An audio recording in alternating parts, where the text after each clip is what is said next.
नमस्कार, बहुत बहुत स्वागत है आप सभी का। आपके साथ मैं हूं स्वप्निल। तालिबानी खुद में बदलाव का दावा कर रहे हैं, लेकिन दुनिया जानती है कि तालिबान न बदला था, न बदला है और न बदलेगा। अफगानिस्तान पर कब्जे के बाद आतंक और दहशत की जो तस्वीरें आ रही हैं, वो साफ बता रही हैं कि तालिबानियों की कथनी और करनी में कितना अंतर है। राजधानी काबुल में लोगों पर जुल्म सितम का दौर जारी है। लोगों को गोलियों का निशाना बनाया जा रहा है। महिलाओं पर अत्याचार की कई तस्वीरें सामने आ चुकी हैं। इतना ही नहीं, तालिबानी लोगों के घर में घुसकर लूटपाट भी कर रहे हैं। जो अफगानिस्तान 20 सालों में काफी बदल चुका था, वहां अब एक बार फिर आतंक है, दहशत है। लोग अपनी जान बचाने के लिए दूसरे देशों में भागना चाहते हैं, लेकिन तालिबानी उन्हें एयरपोर्ट तक नहीं पहुंचने दे रहे। कुल मिलाकर हर तरफ दहशत है, डर है, आतंक है।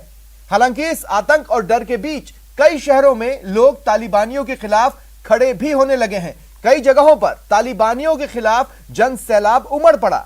अफगानी कह रहे हैं कि हमें तालिबान नहीं चाहिए।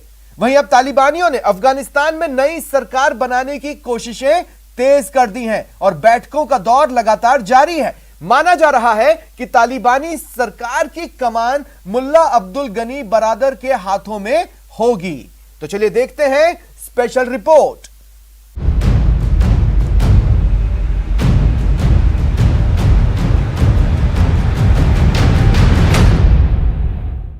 अफगानिस्तान में तालिबानियों के कब्जे के बाद आतंक और दहशत कायम है। तालिबानी भले ही बयान देकर लोगों को सब कुछ ठीक होने, बदलाव का भरोसा दे रहे हो, लेकिन लोगों को भरोसा नहीं हो रहा। आखिर भरोसा हो भी तो कैसे?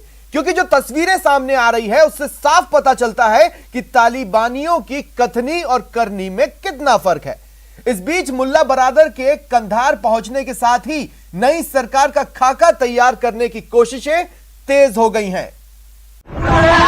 20 साल बाद अफगानिस्तान में लौटे पुराने तालिबान की ये नई तस्वीर है। ननगरहर में विदेशी नागरिकों के लिए दुभाषिए का काम करने वाली इस महिला पर किस तरह हट्टा कट्टा हथियारबंद लड़ाका उछल रहा है, उसके साथ मारपीट कर रहा है, बर्बरता की सारी हदें पार कर रहा है। वो झूठे दावे वाले नए अफगानिस्तान की वही तस्वीर है जिसका अंदेशा पूरी दुनिया को। कतर एयरफोर्स के विशाल विमान से कंधार में उतरने वाला यह शख्स नए अफगानिस्तान की पहचान है। 8 साल तक कराची में जेल की चक्की पीसने वाला खूंखार आतंकी मुल्ला उमर का करीबी, तालिबान की नींव रखने वालों में से एक और अब अफगानिस्तान के राष्ट्रपति पद का सबसे बड़ा दावेदार, ये है मुल्ला गनी बरादर। दोहा से उड़ान भरने के बाद अफगानिस्तान के दूसरे सबसे बड़े शहर कंधार में इसके कदम पड़े तो सुरक्षा घेरे में इसका स्वागत किसी हीरो की तरह हुआ। ये है नए अफगानिस्तान की तस्वीर।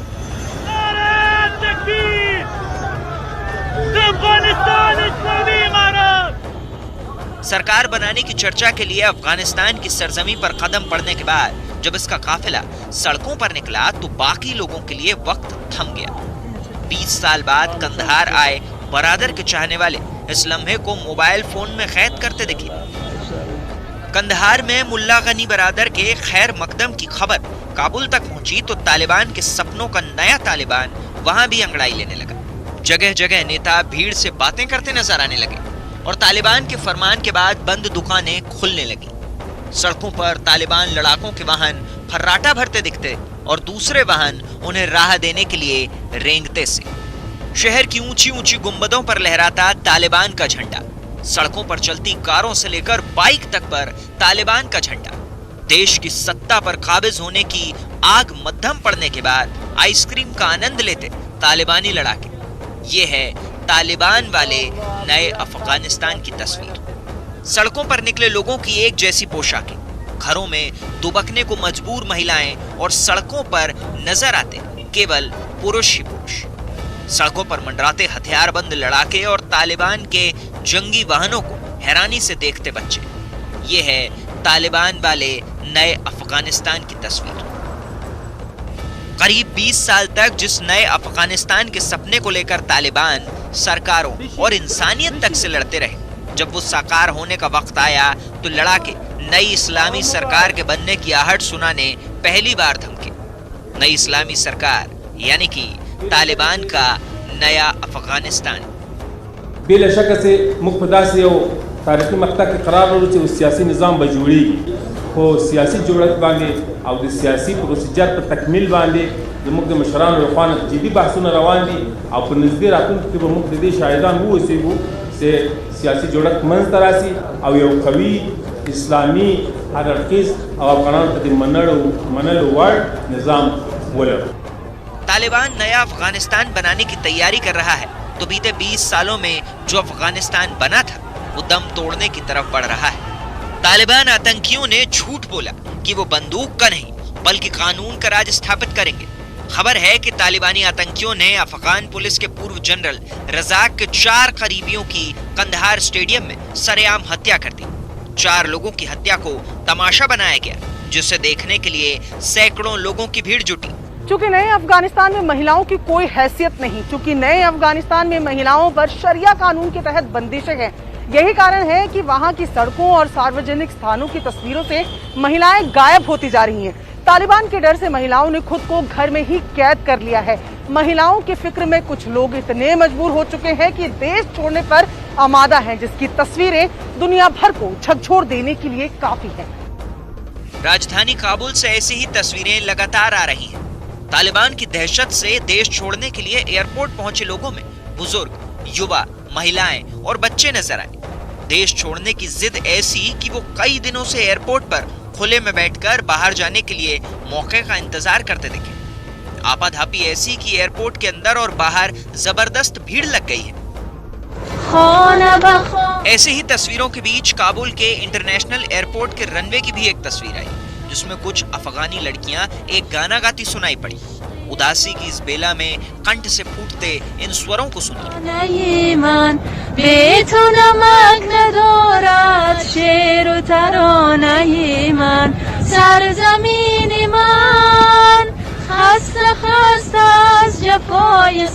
परछाई से आती इन आवाजों में दर्द है, दर्द अपनी जन्मभूमि छोड़ने की मजबूरी का। ये अफगानिस्तान का एक मशहूर गीत गा रही है जिसका आशय है कि मैं बेघर हो गई हूँ, मेरे पास मेरा घर भी नहीं रहा। ये आवाज जिन कानों तक पहुंच रही है सबका एक जैसा ही हाल है, सबका एक जैसा दर्द है। जैसी तस्वीर एयरपोर्ट के अंदर रनवे से आई उससे भी भयावह तस्वीर एयरपोर्ट के बाहर से आई। यहाँ रनवे पर लोगों को पहुंचने से रोकने के लिए जो जाली लगाई गई वहाँ अमेरिकी सैनिकों को देखकर कुछ महिलाएं फूट फूट कर रो पड़ी। इन महिलाओं ने अमेरिकी सैनिकों से उन्हें बचाकर देश के बाहर ले जाने की गुहार लगाना शुरू कर दी। महिलाएं चीखती रहीं, हमें बचा लो, तालिबान आ गए हैं, वो गोलियां चला रहे हैं, तालिबान हमें मार देंगे, हम पर रहम करो।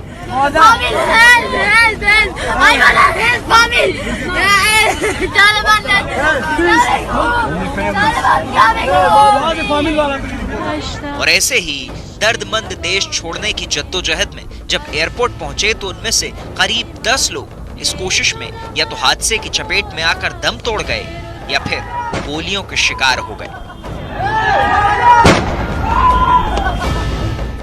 अफगानिस्तान पर कब्जे के बाद तालिबानियों ने लोगों पर जुल्म ढाने शुरू कर दिए। उनकी कोशिश है कि अफगानिस्तान की आवाम के दिल में इतनी दहशत भर दी जाए कि लोग सिर झुकाकर तालिबानियों का हर हुक्म बजाएं। लेकिन तालिबानियों के दमन के विरोध में आक्रोश की आग धधकने लगी है। तालिबानियों के खिलाफ कई शहरों में प्रदर्शन का दौर शुरू हो गया है। ये लोग न सिर्फ तालिबानी झंडे का विरोध कर रहे हैं बल्कि तालिबानियों को खुली चुनौती भी दे रहे हैं।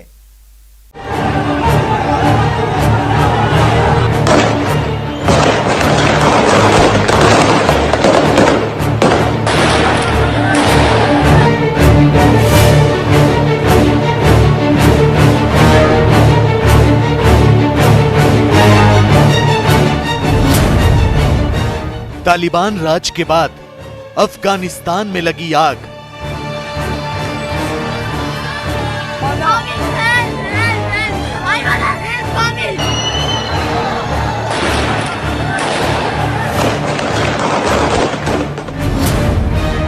सफेद झंडे का विरोध, अफगान जनता का आक्रोश।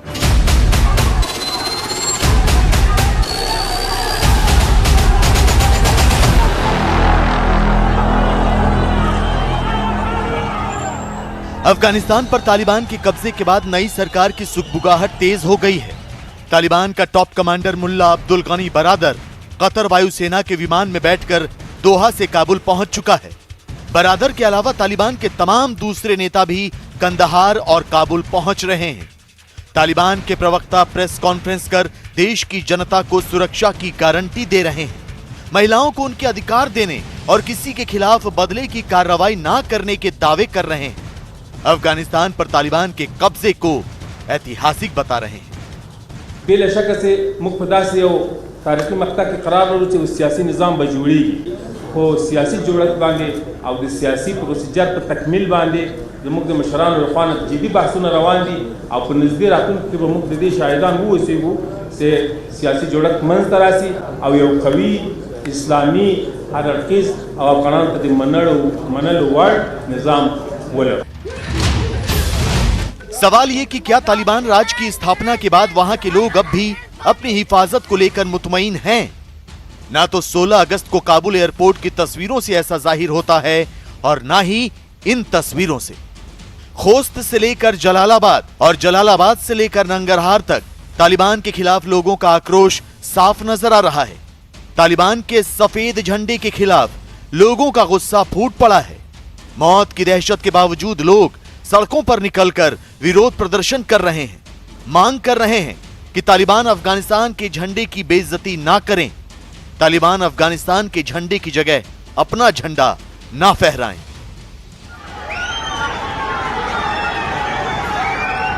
लेकिन तालिबान का फंडा क्लियर है, वो ना तो अफगानिस्तान की चुनी हुई सरकार को मान्यता देते हैं और ना ही देश के राष्ट्रीय ध्वज को।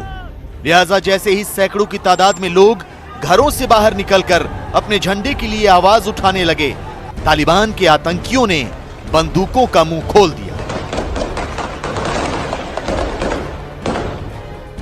तुम मुझे जितना दबाओगे मैं उतना ही उभरूंगा।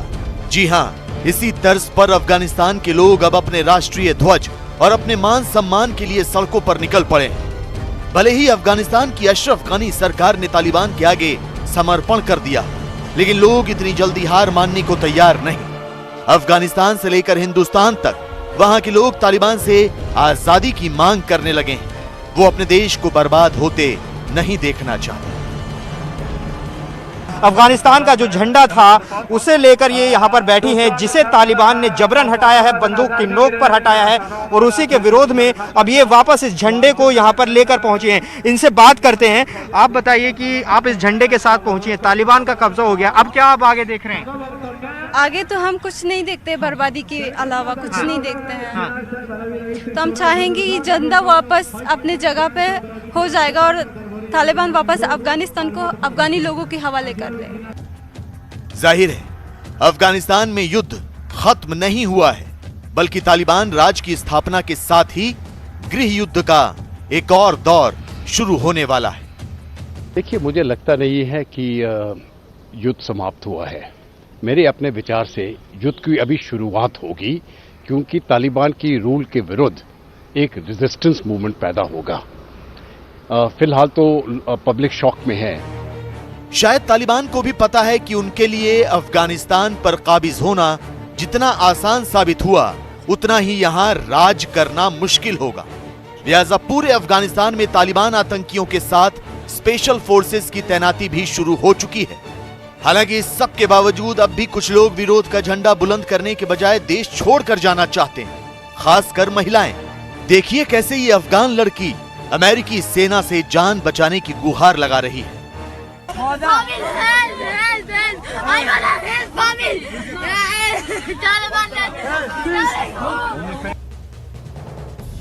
जाहिर है अफगानिस्तान की जनता तालिबान की फितरत से अच्छी तरह वाकिफ है, क्योंकि अफगानिस्तान में तालिबान की वापसी को लेकर जो डर था वो अब सच होने लगा है। तालिबान ने अपना असली रंग दिखाना शुरू कर दिया है। तालिबान ने अपने पिछले कार्यकाल के दौरान बामियान स्थित भगवान बुद्ध की मूर्तियों को डायनामाइट से उड़ा दिया था, तो अब तालिबान ने बामियान में मारे गए हजारा नेता अब्दुल अली मजारी की प्रतिमा को ध्वस्त कर दिया है। In the wake of the rapid deterioration in the security and human rights situation in large parts of the country and the unfolding humanitarian emergency, UNHCR calls on states to halt forcible returns of Afghan nationals who have previously been determined to not be in need of international protection. Afghanistan के लगातार खराब होते हालात पर दुनिया के तमाम देशों की नजर है। खबरों की माने तो अफगानिस्तान के मुद्दे पर अगले हफ्ते G7 देशों की बैठक भी होगी। ब्रिटेन के पीएम बोरिस जॉनसन ने G7 के नेताओं से बात की है। यही नहीं, ब्रिटेन ने अफगान पुनर्वास योजना का ऐलान किया है। वो कुल 20,000 अफगान नागरिकों को अपने यहां शरण देगा। पहले साल में 5,000 अफगानियों को शरण मिलेगी। जबरन निकाले गए लोगों को प्राथमिकता दी जाएगी। ब्रिटेन के अलावा भी कई देश अफगान नागरिकों को शरण देने पर विचार कर रहे हैं, लेकिन अफगानियों की मदद के साथ दुनिया को तालिबान के खिलाफ भी एकजुट होना होगा, क्योंकि अगर तालिबान की सरकार लंबे समय तक टिकी तो पूरी दुनिया दहशतगर्दी की आगोश में जा सकती है। तालिबान की वजह से विश्व युद्ध की नौबत भी आ सकती है। काबुल पर कब्जे के बाद तालिबानियों ने अब अफगानिस्तान में नई सरकार बनाने की कोशिशें तेज कर दी हैं। अफगानिस्तान से लेकर कतर तक बैठकों का दौर जारी है। माना जा रहा है कि तालिबानी बहुत जल्द अपनी सरकार का गठन कर लेंगे और इस सरकार का मुखिया होगा मुल्ला अब्दुल गनी बरादर।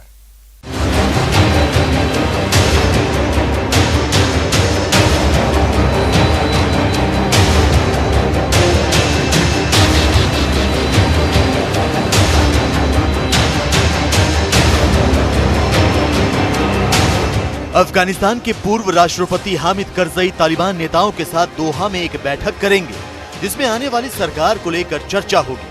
तालिबान नेताओं ने भी ऐलान कर दिया है कि बहुत जल्द नई सरकार की रूपरेखा तैयार कर ली जाएगी। खास बात यह कि तालिबान नहीं चाहते कि नई सरकार पर उसी का एकाधिकार हो, बल्कि तालिबान नई स्ट्रेटेजी के तहत अफगानिस्तान के नेताओं को भी इस सरकार में शामिल करेंगे। मकसद ये कि नई सरकार में सभी की भागीदारी हो और सब के सब इस्लामिक सरकार बनाने पर मुहर लगाए। लेकिन तालिबान सरकार के नए मुखिया पर फिलहाल सबकी नजरें टिकी हैं और जो जानकारी सामने आ रही है उसके मुताबिक अफगानिस्तान के राष्ट्रपति की रेस में सबसे आगे मुल्ला अब्दुल गनी बरादर है।